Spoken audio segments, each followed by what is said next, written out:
Hello guys, study मंथन में आपका स्वागत है। तो हम लोग देख लेते हैं क्लास 10th नंबर सिस्टम से जो भी प्रॉब्लम्स है ऑब्जेक्टिव टाइप वीवीआई क्वेश्चंस, उनको हम देख लेते हैं। और ये आपसे निवेदन है कि ये क्वेश्चन पहले आप खुद बनाएं और उसके बाद ये बनाएं, यानी कि आपको एक टेस्ट की तरह देना है, यानी क्वेश्चन बना पाते हैं या नहीं तो फिर से आपको अगर नहीं बन पाता है तो इसका क्लासेज भी आएगा यूट्यूब पर, आप उसमें जाकर देख सकते हैं। तो हम चलिए स्टार्ट करते हैं। क्वेश्चन नंबर 1 क्या है? तो क्वेश्चन नंबर 1 में बोला गया है कि 144 और 124 का HCF ज्ञात करें। 144 और 124 का HCF ज्ञात करें। तो आपको पता होगा इक्वली डिविजन बराबर मान लेते हैं क्या होता है। ए बराबर हम मान लेते हैं 144 और बी बराबर क्या मान लेते हैं 124। तो कौन सा फार्मूला? ए बराबर बी क्यू प्लस आर। कौन सा फार्मूला? ए बराबर बी क्यू प्लस आर से। तो हम क्या देखते हैं, ए का वैल्यू कितना है 144, कितना है 144, अब बी का वैल्यू कितना है 124 और क्यू हम कितना निकाल के लाएंगे। तो 124 है 144 है तो 1 टाइम लगेगा, कितना आ जाएगा, रिमाइंडर आ जाएगा 20, रिमाइंडर आ जाएगा 20। इसको फिर से हम 124 को आगे लेके चलते हैं। 124 को हम जब आगे जाएंगे तो 20 यहाँ पर आ जाता है, तो हम कितने बार में लगाना पड़ेगा इस पर 6 बार में लगाना पड़ेगा। रिमाइंडर कितना आ जाएगा, तो 4 आ जाएगा। फिर से हम इसको आगे ले लेते हैं 20 को, तो 4 इंटू क्या 5, रिमाइंडर क्या आएगा 0 आ गया। जब रिमाइंडर 0 आ जाएगा तो आपको पता है कैंसर हो जाता है, यानी कि 144 और 124 का HCF क्या हो जाएगा 4 आ जाएगा। ऑप्शन नंबर 1 सही है। चलिए आगे चलते हैं क्वेश्चन नंबर 2 के लिए।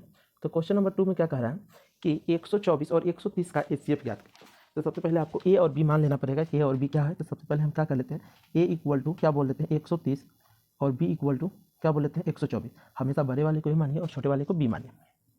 तो हम लोग क्या जानते हैं फार्मूला से, ए बराबर क्या होता है बी क्यू प्लस आर। ए बराबर बी क्यू प्लस आर। तो ए बराबर क्या होता है बाबू, तो 130, तो यहाँ लिख देते हैं 130 और बी बराबर क्या 124। तो सोचिए जब 124 है तो एक ही टाइम में लगेगा, यानी रिमाइंडर क्या आएगा 6 आएगा। 124 में 100 गुना करिए 6 जोड़िए तो 130 आएगा ही। तो उसके बाद हम लोग क्या कर लेते हैं, अब 124 को आगे लेकर आ जाते हैं। क्या लेकर आ जाते हैं 124 को हम लोग आगे लेकर आ जाते हैं। तो बताइए अब कितना टाइम से लगाएंगे, तो सबसे यहाँ क्या आ जाएगा 6, तो यहाँ आपको 20 टाइम लगेगा। तो क्या आ जाएगा, तो आपको यहाँ पर जो रिमाइंडर बचेगा वो 4 बचेगा। क्या बचेगा 4 बचेगा। अब इसको हम फिर से क्या करते हैं आगे लेके जाते हैं, यानी कि हम क्या करेंगे 6 को आगे लेके जाएंगे। तो 6 को आगे लेके जाएंगे तो 4 तो एक ही बार में लगाना पड़ेगा, क्या आ जाएगा 2 आ जाएगा। फिर से 4 को आगे करेंगे तो क्या आएगा 2 गुने 2 यानी 4, रिमाइंडर क्या आ गया 0 आ गया। यानी हम देख रहे हैं कि HCF 124 और 130 का HCF कितना आ रहा है, तो 2 आ रहा है। कितना आ रहा है 2 आ रहा है। अगला आप चलते हैं हम लोग क्वेश्चन नंबर 3 की ओर। तो क्वेश्चन नंबर 3 में क्या कर रहा है, बस वही है HCF ही निकालना है। आपको जो मेथड से निकालना है निकालिए, कोई दिक्कत नहीं है। जैसे इसको इक्वली डिवीजन एल्गोरिदम से निकालना है तो इक्वली डिवीजन एल्गोरिदम से निकालिए, या फिर पहले वाला जो भी मेथड है उससे निकालना है तो निकाल सकते हैं। जैसे कि पहले हम क्या बोलते हैं, अब A इक्वल टू 300 और B इक्वल टू क्या हो जाएगा, B इक्वल टू क्या मान लेते हैं, तो B इक्वल टू आपका हो जाएगा ये 190, जो दिया रहता है वही है, अब कुछ नहीं 190। B इक्वल टू कितना हो गया 190। तो चलिए हम लोग क्या फॉर्मूला जानते हैं, A equal to B Q plus R. A equal to क्या जानते हैं बी क्यू प्लस आर। तो ए का वैल्यू क्या है, तो 300, तो हम लिख लेंगे 300 प्लस बी का वैल्यू है 190 और इसे एक बार में ही लगाना पड़ेगा, तो एक बार में करते हैं। अब प्लस रिमाइंडर कितना बच जाएगा, तो 300 में से 190 को घटा देंगे तो रिमाइंडर आ जाएगा आपका 110। रिमाइंडर कितना आ गया 110। अब 190 को हम आगे ले लेते हैं। 190 इक्वल टू क्या हो जाएगा 110 गुने 110 गुने 1, यानी एक बार यूज करेंगे तो कितना आ जाएगा, तो आपका जाकर 80 आ जाएगा। क्या आ जाएगा 80 आ जाएगा। तो फिर हम 110 को आगे कर लेते हैं, एक जगह पे 110 को आगे करते हैं तो क्या हो जाएगा 80 गुने कितना 80 गुने एक बार में ही लगाएंगे तो क्या हो जाएगा, तो यहाँ पर 30 आ जाएगा। क्या आ जाएगा 30 आ जाएगा। अभी 30 को फिर से हम क्या कर लेते हैं आगे कर लेते हैं, या 80 को आगे कर लेते हैं, यानी 80 को आगे करेंगे तो क्या हो जाएगा 30 गुने 2, क्या हो जाएगा 30 गुने 2, यानी कि कितना बचा 20 बचा। फिर से हम क्या करते हैं 20 को आगे कर लेते हैं। तो हम लोग यहाँ देखेंगे थोड़ा सा, 20 को हम आगे कर 30 को आगे कर लेते हैं तो क्या लगाएंगे 20 इंटू 1 प्लस क्या 10। अब हम 20 को जैसे ही आगे करेंगे तो 10 इंटू 2, यानी कि कितना आ गया, तो हम देख रहे हैं कि 10 आ गया। क्या आ गया 10 रखें तो रिमाइंडर क्या आ गया 0 आ गया। तो जब रिमाइंडर 0 हो जाता है तो आंसर हो जाता है, यानी क्वेश्चन नंबर 3 का आपका ऑप्शन नंबर ये हो जाएगा 10। चलिए इसी तरह से हम आगे क्वेश्चन देखते हैं। 250 और 425 का HCF क्या होगा, बस उसी तरह है 250 और 425 का HCF क्या होगा। तो आप लगा सकते हैं ये, आप सोच लीजिए 250 और 425 का HCF क्या होगा। तो सबसे पहले ए बराबर हम क्या ले लेते हैं, ए बराबर हम 425 ले लेते हैं और बी बराबर ए बराबर हम 425 ले लिए हैं और बी बराबर क्या होगा, चलिए फिर से एक बार, ए बराबर 425 और बी बराबर क्या हो जाएगा आपका, तो बी बराबर हो जाएगा 250, बी बराबर 250। तो ए बराबर हम फार्मूला क्या जानते हैं, ए बराबर होता है बी क्यू प्लस आर, ए बराबर क्या होता है बी क्यू प्लस आर। तो यहाँ ए का वैल्यू क्या होगा 425, अब बी का वैल्यू कितना है 250 गुने 1 करना पड़ेगा प्लस, अब 425 में से 250 घटाइएगा तो 175 आया, कितना है 175 आया। अब ये 100, अब 250 को हम आगे कर लेते हैं, यानी कि जैसे आप 250 को आगे करिएगा तो क्या हो जाएगा 250 बराबर 175 गुने कितना 1, कितना हो जाएगा गुने 1 हो जाएगा। यहाँ हम लिख देते हैं अच्छा से। तो सबसे पहले यहाँ क्या था, तो 5 है यानी 75 गुने 1 तो कितना आ जाएगा, तो ये 75 आ जाएगा, क्या आएगा 75। अब 175 को हम आगे कर लेते हैं, जैसे 175 को आप आगे करिए तो क्या आ जाएगा, तो 175 तो 75 गुना 2 यानी 150, यानी कि क्या आ जाएगा 25। अब 25 को हम 175 को जैसे ही आगे करेंगे तो 25 में 3 से गुना करेंगे तो आपका आंसर आ जाएगा, यानी कि 250 और 425 का आंसर क्या हो जाएगा आपका 25, बी हो जाएगा 25। चलिए आगे चलते हैं क्वेश्चन नंबर 5 की ओर। और 5 नंबर क्वेश्चन क्या बोल रहा है, ध्यान से देखिएगा। 5 नंबर क्वेश्चन बोल रहा है 135 और 125 का, ये क्वेश्चन एनसीईआरटी से है, ध्यान दीजिएगा ये क्वेश्चन एनसीईआरटी से है, ये क्वेश्चन आपका एनसीईआरटी से है, ध्यान दीजिएगा इसको थोड़ा अच्छा से। तो ए इक्वल टू क्या हो जाएगा इसमें, ए इक्वल टू 225 और B equal to 135, A equal to 225 और बी इक्वल टू 135, यानी कि हम क्या लिख सकते हैं इसको, A equal to B Q plus R, A equal to क्या हो जाएगा बी क्यू प्लस आर। तो हम ए का वैल्यू देखते हैं क्या है, ए का वैल्यू यहाँ पर 225 है, क्या 225 है और बी 135 है। तो सबसे पहले तो 1 टाइम ही लगेगा, तो 125 में 235 घटा देंगे तो कितना आ जाएगा, तो 90 आ जाएगा, कितना आ जाएगा 90 आ जाएगा। अब 135 को आगे ले लीजिए, फिर से 135 को आगे लिए तो ये क्या हो जाएगा 90 गुने 1, यानी यहाँ क्या आ जाएगा 45 आ जाएगा। अब जैसे फिर से 90 को आगे ले लेंगे हम तो क्या हो जाएगा 90 बराबर 45 गुने 2, क्या हो जाएगा 45 गुने 2 यानी 0, यानी कि इसका क्या हो जाएगा आंसर डी नंबर, यानी 5 का डी। क्वेश्चन कहा गया है 540 का अभाज्य गुणनखंड निकालें, 540 का अभाज्य गुणनखंड निकालें। तो 540 का अभाज्य गुणनखंड क्या हो जाएगा, तो अभाज्य गुणनखंड निकालने के लिए आपको क्या बताएगा 5 अभाज्य गुणनखंड निकालने के लिए आपको ये बताया गया होगा 5040 यहाँ पर लिख दें और जितना जितना के टेबल से अभाज्य संख्याओं से लगता है तो लगा दें। तो सबसे पहले इसको हम 2 से लगाएंगे, 2 से लगाएंगे तो क्या हो जाएगा 2520, फिर 2 से लगाए हैं तो कितना हो जाएगा 1260, फिर 2 से लगाएंगे तो क्या हो जाएगा 630, फिर हम 3 से लगाएंगे तो क्या हो जाएगा 105, क्या हो जाएगा 105। इसके बाद हम क्या से लगा देंगे, तो उसके बाद हम 5 से लगाएंगे तो कितना हो जाएगा 35, क्या हो जाएगा 35, और 35 के बाद 7 से लगा देंगे, यानी कि इसको 2 काउंट कर लेते हैं 1 2 3 टाइम, कितना 1 2 3, सॉरी एक बार और 2 से लगा है, एक बार और 2 से लग जाएगा। तो यानी कि कहने का मतलब ये है आपका, इसका जब इसको करेंगे तो क्या आ जाएगा 2 के पावर 4 आ जाएगा, क्या आ जाएगा 2 के पावर 4, 3 के पावर 2 और 5, यानी 6 का आपका 1 नंबर, 6 का आपका 1 नंबर। चलिए 7 का, तो 7 का क्वेश्चन नंबर 28-25 का, 28-25 को उसी तरह से ब्रेक करिएगा तो 5 × 5 × 13 में आएगा, यानी कि तो मैंने जैसे 5 × क्या कर लेना है 113, इसको अगर मल्टीप्लाई करिएगा तो 28-25 आ जाएगा। चलिए उसके बाद ये फर्स्ट नंबर क्वेश्चन की तरह है, जैसे कि 50-40 का था उसी तरह का क्वेश्चन ये भी है। तो इसमें बस ए का वैल्यू आपको बढ़ जाएगा, जैसे कि अगला बार 4 बार था तो इस बार 5 बार हो जाएगा, यानी कि सी नंबर ऑप्शन 8 के सी नंबर। चलते हैं 9 नंबर, तो 9 का क्या है अभाज्य गुणनखंड निकालना है। तो अभाज्य गुणनखंड निकालने के लिए फिर उसी तरह कर लेंगे, यानी 2 के पावर 3, 3 5 7 11, 2 के पावर 3, 3 5 7 11, यानी कि सी नंबर, यानी इसको मल्टीप्लाई करिएगा आपको उतना मिल जाएगा। चलिए 10 नंबर कह रहा है 192 का आप निकालें, तो देखिए 192 का, देखिए निकालना कोई भारी बात नहीं होता इसका, 192 का सिर्फ यहाँ स्पेस प्रॉब्लम हो जाता है। चलिए एक बार देख लेते हैं हम इसको, स्पेस प्रॉब्लम हो जाती है। जैसे कि 192 का निकालना तो हम 192 लिख देते हैं, 192, देखिए क्या क्या हो रहा है 192 हम 2 से लगाते हैं हम इसमें तो क्या हो जाता है 96 हो जाएगा सबसे पहले, फिर 2 से लगाएंगे तो क्या हो जाएगा 48 हो जाता है, फिर 2 से लगाएंगे तो 24 हो जाता है, फिर 2 से लगाएंगे तो कितना हो जाता है 12 हो जाता है, फिर यहाँ भी देखिए फिर 2 से लगाएंगे तो 12 से क्या हो जाएगा 6 हो जाएगा, फिर 2 से लगाएंगे तो क्या हो जाएगा 3 हो जाएगा, यानी 2 देख रहे हैं तो 1 2 3 4 5 6 बार, कितना बार 6 बार और 3 एक बार। तो देखिए कहीं है तो डी नंबर ऑप्शन में है, आपका डी नंबर सही हो जाएगा, यानी कि क्वेश्चन नंबर अब 10 का डी नंबर जाएगा। चलिए आगे 11 नंबर, देखिए 11 नंबर बहुत अच्छा क्वेश्चन है, ये हमेशा आते रहता है।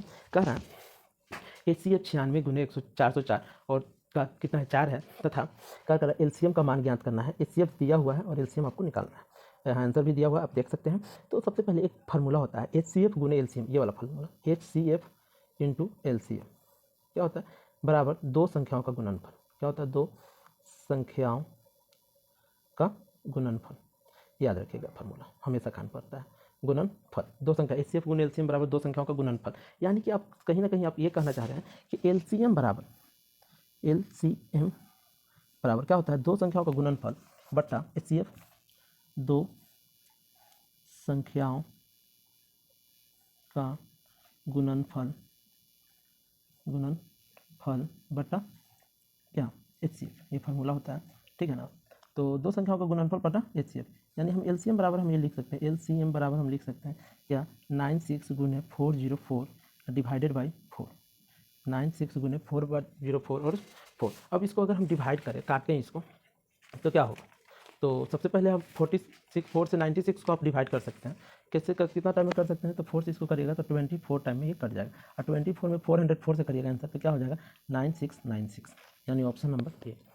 चलिए आगे 12 नंबर में क्या है, यदि HCF बराबर ये 18 है, LCM बराबर दिया निकालना है, तो LCM बराबर हम सीधा सीधा लिख देते हैं, LCM बराबर जो भी दो नंबर है 18 गुने क्या है 504, इसको डिवाइड दीजिए, जो भी HCF है आपका, तो HCF क्या है 18, यानी 18 से 18 कट गया, कितना है 504, इसका तो आंसर भी आसान है, यानी बी नंबर 504।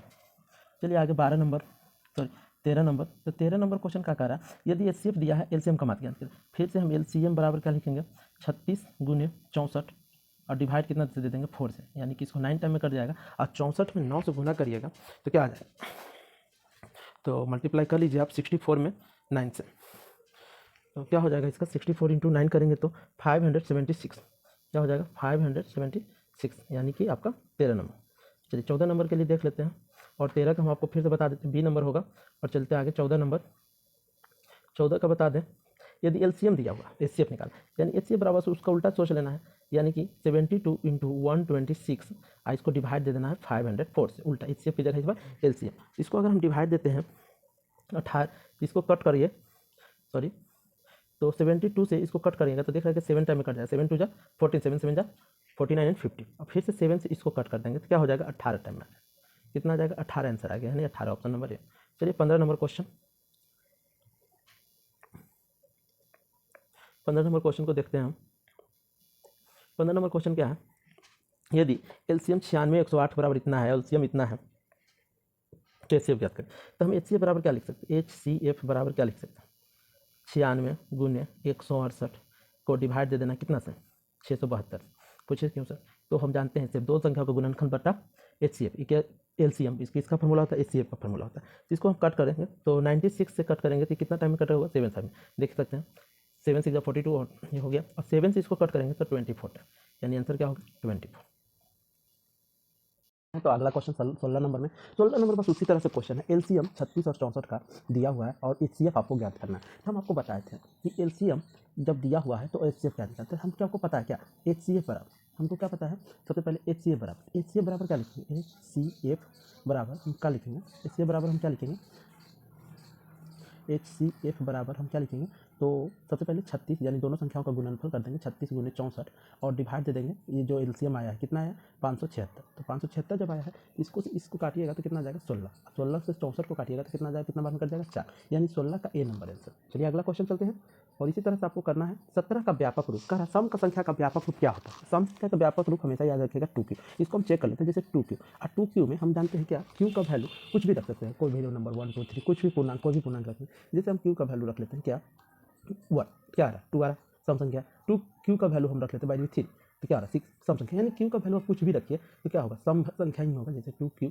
इंटू बाई भी मान लेते हैं 15 रख लेते हैं, चलिए भाई तो क्या आ जा रहा है 30 सम संख्या नहीं है, तो इसी तरह से आपको सब संख्याओं आपको सम मिल जाए। तो उसके बाद 18 का देख लेते हैं, तभी तो हम बताएं आपको 2q क्या हो जाता है, 2q हो जाता है आपका सम संख्या का, तो 2q + 1 या फिर 2q - 1 ये दोनों आंसर सही है, यानी कि 18 का बी भी और सी दोनों, बी और सी दोनों आंसर सही है, यानी याद रखिएगा। जैसे कि हम देख लेते हैं क्या बोल रहे हैं 2q + 1, चलिए देख लेते हैं 2q + 1, तो 2q की जगह पर मान लीजिए 5 + 1 कुछ भी मान सकते हैं, 5 to 10 5 2 10 1 11 क्या है 11 का विषम संख्या नहीं है ना। तो उसी तरह से और हम एक बार और चलते हैं, आपको बताते हैं क्या 2q - 1 में, तो 2q -1 पे, चलिए कुछ भी रख लेते हैं, 2q की जगह पे 7 रख लेते हैं -1, यानी क्या हो जाता है 14 - 1 यानी कि 13। आप ऐसा भी देख लेते हैं 2q है, 2q पे प्लस कर रहे हैं, यानी कि सम संख्या में प्लस कर रहे हैं, विषम संख्या या फिर सम संख्या में -1 कर रहे हैं तो विषम होगा, यानी इसका आंसर बी और सी दोनों सही है 18 का। चलिए अगला क्वेश्चन चलते हैं। तो अगला क्वेश्चन है आपका 19 नंबर। 19 नंबर में क्या कह रहा है, प्रत्येक भाज्य संख्या को प्रत्येक भाज्य संख्या को अभाज्य संख्या के गुणनफल में लिखने की प्रक्रिया को क्या कहते हैं। तो अभाज्य गुणनफल कहा जाता है, प्रत्येक भाज्य संख्या को अभाज्य के रूप में लिखने की प्रक्रिया को क्या कहा जाता है,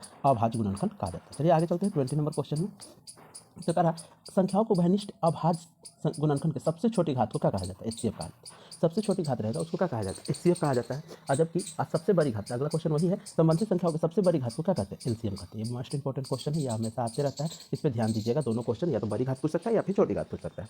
चलिए आगे क्वेश्चन चलते हैं 12 नंबर क्वेश्चन क्या है, दो धनात्मक पूर्णांक ए और बी का अद्वितीय पूर्ण पी और क्यू इस प्रकार विद्यमान है कि ए बराबर, यानी इक्वली डिवीजन दिया है, क्या है, ए इक्वल टू क्या दिया है, बी क्यू प्लस आर, क्या दिया है, ए बराबर बी क्यू प्लस आर। तो अब इसमें से कौन सा रिलेशन आपका सही होगा, इसको ध्यान देना, इसमें से कौन सा रिलेशन आपका सही होगा, बी क्यू प्लस आर। इसमें हम बोले होंगे कि जब कभी भी आर होता है तो आर क्या होता है, 0 से बड़ा होता है, आर क्या होता है, 0 से बड़ा होता है या फिर बराबर होता है, और बी हमेशा आर से बड़ा होता है।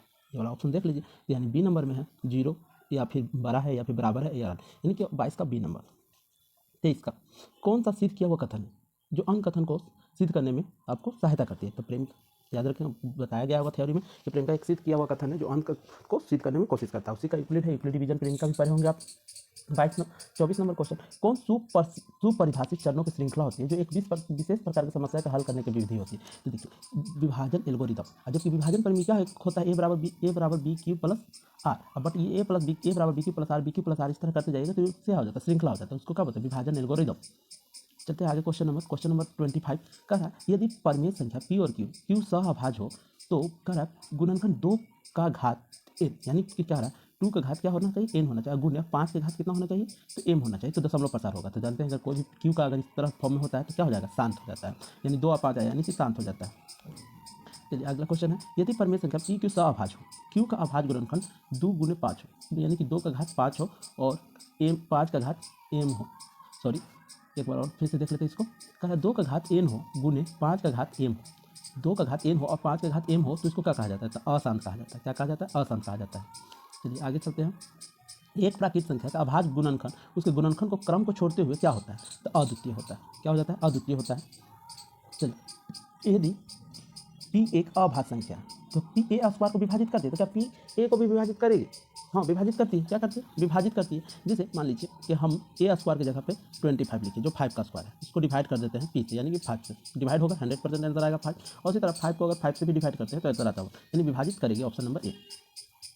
चलिए अगला क्वेश्चन है 29 नंबर, कह रहा यदि किसी संख्या की इकाई अंक है तो उसका अभाज्य में क्या जरूर शामिल होगा, अभी बताए थे जब शांत होने के लिए, तो 2 और 5 होना ही होना है दोनों में, उसका अभाज्य गुणनखंड 2 और 5 होगा। जैसे कि मान लीजिए कि 50, इसका अभाज्य गुणनखंड देख लेते हैं, तो क्या हो जाता है, इसका अभाज्य गुणनखंड 2 गुने 5 गुने 5, देखिए 2 और 5 है, तो कोई भी अगर लास्ट में 0 होगा तो 2 और 5 में आएगा, यानी कि ऑप्शन नंबर ए।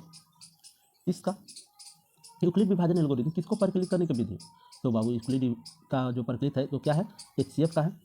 कह रहा है कौन सा पूर्ण संख्या प्राकृतिक संख्या नहीं होती, तो एक 0 ऐसा पूर्ण संख्या है जो प्राकृतिक नहीं होती, क्योंकि पूर्ण संख्या कहाँ से स्टार्ट होता है, 0 1 2 3, जबकि पूर्ण संख्या कहाँ से स्टार्ट होता है, जबकि प्राकृतिक संख्या कहाँ से स्टार्ट होता है, तो प्राकृतिक संख्या स्टार्ट होता है 1 2 3, तो 0 नहीं आता इसमें, ठीक है, तो इसका क्या हो जाएगा, 0 हो जाएगा 31 नंबर का। चलिए आगे चलते हैं हम लोग 32 नंबर से हो गया। 32 नंबर में दो परमेय संख्याओं के बीच कितनी अपरमेय संख्या होती है, तो दो परमेय संख्याओं के बीच में अनंत परमेय संख्या होती है। 33 नंबर क्वेश्चन, दो अपरमेय संख्या के बीच में कितनी परमेय संख्या होती है, तो इसमें भी अनंत हो जाएगी 33। अगला चलते हैं क्वेश्चन 34 नंबर, निम्नलिखित में कौन सा भाज्य संख्या, तो भाज्य संख्या का डिफिनेशन होता है एक से बड़ी वैसी संख्या जो खुद से, जिसका गुणनखंड सोचिए 2 हो, एक को और खुद को छोड़कर, ठीक है, कम से कम 2 हो। इसमें देखिए 21 ही एक ऐसा नंबर है जिसका क्या होता है, 21 का अगर हम निकालें तो क्या होगा, 1 होगा, 3 होगा और 7 होगा, क्या होगा, और फिर से इन दोनों को छोड़ देते हैं, देखिए 3 और 7 आ गया, यानी कि हो जाएगा, ये क्या भाज्य। या फिर एक और डिफिनेशन होता है वैसी संख्या जो कम से कम 2 अंकों को से डिवाइड हो, अपने और खुद को और एक को छोड़ने के बाद, तो 21 हो जाएगा। उसी तरह है बाबू यहाँ पे 35 नंबर, निम्नलिखित में कौन सा अभाज्य संख्या, तो अभाज्य संख्या इसमें देख लीजिए, तो 11 क्या है आपका, अभाज्य संख्या है। 11 एक अभाज्य संख्या है, आप लोग सभी से बना होगा। निम्नलिखित में कौन अभाज्य संख्या, फिर से अभाज्य संख्या, तो इसमें अभाज्य संख्या क्या है, तो 17 है। 27 नहीं होगा क्योंकि 9 और 3 से डिवाइड हो रहा, 12 भी डिवाइड हो रहा, 14 भी डिवाइड हो रहा, सिर्फ 27 होगा। अगला क्या है, निम्नलिखित में कौन सा सहभाज्य संख्या नहीं है, तो हम क्या बोल रहे हैं ए नंबर, यानी कि इसका क्या है ए नंबर है। और इसका देख लेते हैं कैसे, जैसे कि क्या लिखा है 14 और 16, अगर इसमें देखें तो क्या लिख सकते हैं, इसको 2 गुने 7, इसको भी लिख सकते हैं 2 गुने 8, ये कॉमन मिल गया, तो कॉमन मिल गया तो सहभाज्य नहीं है, अगर कॉमन नहीं मिलेगा तो सहभाज्य। बाकी कोई भी देख लीजिए, जैसे 14 और 27 को भी देख लेते हैं। चलिए हम अगला बार 14 और 27 के लिए देख लेते हैं। तो 14 और 27 को अगर हम देखें तो 14 और 27, तो इसको क्या लिखेंगे 2 गुने 7, जबकि इसको क्या लिखना पड़ेगा 3 गुने 9, कोई भी कॉमन नहीं है, यानी कि ये सहभाज्य है, तो सिर्फ ऑप्शन नंबर ए जाएगा आपका 37 का। चलिए 38 नंबर, 38 नंबर का 2 या 2 से अधिक अभाज्य संख्याओं का मसा क्या होता है, तो 2 या 2 से अधिक अभाज्य संख्याओं का मसा हमेशा एक होता है, क्योंकि उसमें कॉमन नंबर्स नहीं मिलते हैं। चलते 39 नंबर क्वेश्चन में, तो 39 नंबर क्वेश्चन का निम्नलिखित में कौन सा अपरिमेय संख्या नहीं है, कह रहा है कि निम्नलिखित में कौन सा अपरिमेय संख्या नहीं है। तो अपरिमेय संख्या यानी कि परिमेय संख्या, तो देखिए ये तो अपरिमेय है, ये भी अपरिमेय है, ये भी अपरिमेय है। इसका अगर हम निकालें तो √9 का वैल्यू क्या हो जाता है 3 हो जाता है, और ये क्या हो जाता है 4 हो जाता है, यानी कि टोटल कितना हो जाएगा 12 हो जाएगा। अब 12 क्या है एक परिमेय संख्या, यानी ऑप्शन नंबर सी सही है। चलते हैं आगे क्वेश्चन को 40 नंबर में, निम्नलिखित में कौन सा परिमेय संख्या है, तो निम्नलिखित में कौन सा परिमेय संख्या है, तो देखिए ए नंबर परिमेय संख्या है, और अगर हम इसको चेक करें बी नंबर को, तो बी नंबर क्या है 2√2 और डिवाइड है √2, तो √2 से √2 कर रहा है 2, ये भी परिमेय संख्या है, बट ये दोनों परिमेय संख्या नहीं है, यानी ए और बी दोनों आंसर हो जाएंगे इनका। चलिए 41 नंबर क्वेश्चन के लिए देखते हैं। 41 नंबर क्वेश्चन कर रहा है कि 2 क्रमिक सम संख्याओं का एचसीएफ क्या होगा, तो 2 क्रमिक सम संख्याओं का एचसीएफ क्या हो जाता है, तो 2 हो जाता है। चलिए देख लेते हैं कैसे, जैसे मान लीजिए कि एक 14 सम संख्या, इसका ही लगातार क्या होगा 16, 14 के बाद 16 ही होता है क्रमिक, तो 2 गुने 7, इसको किस में ब्रेक करेंगे 2 गुने 7, जबकि इसको किस में ब्रेक करेंगे 2 गुने 2 गुने 2 गुने 2। तो देखिए कॉमन क्या मिला, तो सिर्फ यही 2 मिला, तो इसको क्या बोलते हैं सबसे छोटी घात यही है, यानी कि 2। 42 का कह रहा है कि महत्तम समावर्तक ए बी लघुत्तम समावर्तक ए बी का बराबर होगा कब, तो 2 संख्याएं ए बी, तो 2 संख्याओं का गुणनफल यानी ए गुने बी हो जाएगा, क्या हो जाएगा 2 संख्याओं का गुणनफल बराबर क्या होता है महत्तम समावर्तक गुने लघुत्तम समावर्तक, यानी ए गुने बी, सी आंसर सही होगा आपका। उसके बाद आगे आते हैं, क्या एक अपरिमेय संख्या और एक परिमेय संख्या का गुणनफल अपरिमेय संख्या हो सकती है, क्या एक परिमेय संख्या और एक अपरिमेय संख्या का गुणनफल परिमेय संख्या हो सकती है, हाँ हाँ क्या हो जाएगा, हाँ क्योंकि एक परिमेय और एक अपरिमेय हो सकता है, क्यों नहीं।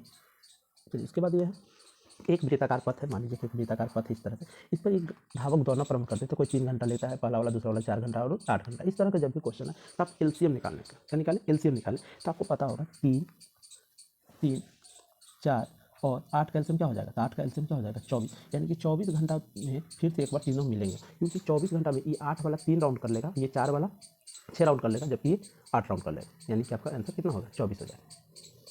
45 नंबर क्वेश्चन में आते हैं, और 45 नंबर देखते हैं 1 2 1 1 2 2 2 1 1, इस तरह का जो अनलिमिटेड रिपीटेशन है बट सिक्योर नहीं है कि आवर्ती नहीं है, ये क्या हो जाता है अपरिमेय संख्या हो जाता है, इस तरह का रिपीटेशन क्या हो जाता है अपरिमेय संख्या हो जाता है। सारा निम्नलिखित में कौन सा क्या है शांत है, शांत करने के लिए आप उसको अंश को देखिए, हर को देखिए, क्या देखिए अगर हर 2 और 5 में टूटे तब, जैसे 1/12 ये तो क्या हो जाएगा शांत नहीं होगा, समझे 17/20 क्या होगा 17/20, और 17/20 को हम क्या लिख सकते हैं 2 गुने 5, क्या लिख सकते हैं 2 गुने 5, यानी कि 2 और 5 में आ रहा है, यानी कि क्या हो रहा है शांत हो जा रहा है, क्या हो जाएगा शांत हो जाएगा। तो 40 का बी नंबर। 47 नंबर क्वेश्चन, निम्नलिखित में कौन अशांत है, तो निम्नलिखित में कौन सा अशांत है, ये है, बाकी के सब टूट रहा है 2 और 5 में, या फिर सिर्फ 5 में भी टूटेगा तो हो जाता है, ठीक है ना, तो ये हो जाएगा 47 का आपका सी नंबर। 48 का कह रहा है कि इसको P/Q के रूप में लिखें, हम इसको क्या करते हैं, तो हम इसको देख लेते हैं 1.48 है, 1.48 है, तो हम इसको क्या लिख देते हैं 1.48, तो हम क्या करते हैं इसको इसे लिख देते हैं 148 डिवाइड बाई 100, क्योंकि पॉइंट के बाद 2 अंक, तो इसको हम पहले काटेंगे तो कितना से कट जाएगा, तो हम इसको अगर काटते हैं तो ये कट जा रहा है 74 से, और ये कट जाएगा 50 से, दोनों 2 बार, फिर से इसको एक बार काटना पड़ेगा, यानी कि सबसे छोटा रूप में लाने के लिए, तो क्या हो जाएगा 37, और ये क्या आ जाएगा 25, यानी इसको P/Q के रूप में लाएंगे तो 37/25 क्या हो जाएगा 37/25, ये ऑप्शन थोड़ा गलत हो जाएगा, यहाँ ध्यान दीजिएगा 25 होगा, यानी कि बी नंबर ऑप्शन ही सही है 25। चलते हैं आगे के क्वेश्चन में, क्या है 49 में देख रहे हैं, क्या है 2.57 को P/Q, तो सबसे पहले लिख दीजिए 257 डिवाइडेड बाई 100, तो ये देखिए ये सिंपलेस्ट फॉर्म ऑलरेडी है, ये अब नहीं कटेगा, तो इसको छोड़ देंगे, डायरेक्ट आंसर दिया हुआ ए नंबर, ये ऑप्शन ए है, क्या है 257/100।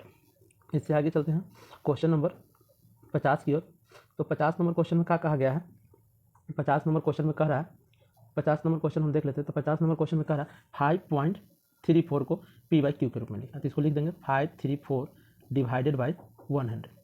चलिए इसको कट कर सकते हैं, तो इसको कट करिएगा, कितना टाइम में कटेगा 2 टाइम, फिर क्या 6 टाइम, और उसके बाद 7, यानी 267/50, यानी ऑप्शन नंबर सी। चलिए उसके आगे चलते हैं 52 नंबर क्वेश्चन में। फिर 52 नंबर क्वेश्चन आसान सा है। या निम्नलिखित में कौन सा परमेय संख्या है? तो आप देख रहे होंगे कि डी है जो क्या है, परमेय संख्या है, क्योंकि √5 का वैल्यू क्या हो जाता है 5, यानी कि ये कौन सा संख्या है, तो ये आपका आ जाता है आपका √5 का वैल्यू 5, यानी कि ये 5 है। यहाँ ऑप्शन नंबर ये सब में कटा हुआ है तो ध्यान दीजिएगा। 53 नंबर क्वेश्चन। तो 53 नंबर क्वेश्चन क्या है? 53 नंबर क्वेश्चन में निम्नलिखित में कौन सा परमेय संख्या नहीं है? निम्नलिखित में कौन सा परमेय संख्या नहीं है? तो आप देख रहे हैं 4, ये ऑप्शन नंबर ये √4 का वैल्यू क्या हो जाता है 2 हो जाता है। √11 एक परमेय संख्या नहीं, अपर्मेय है, जबकि इसका भी देखिए 7 हो जाएगा और 576 यानी इसका 24 हो जाएगा, यानी 53 का।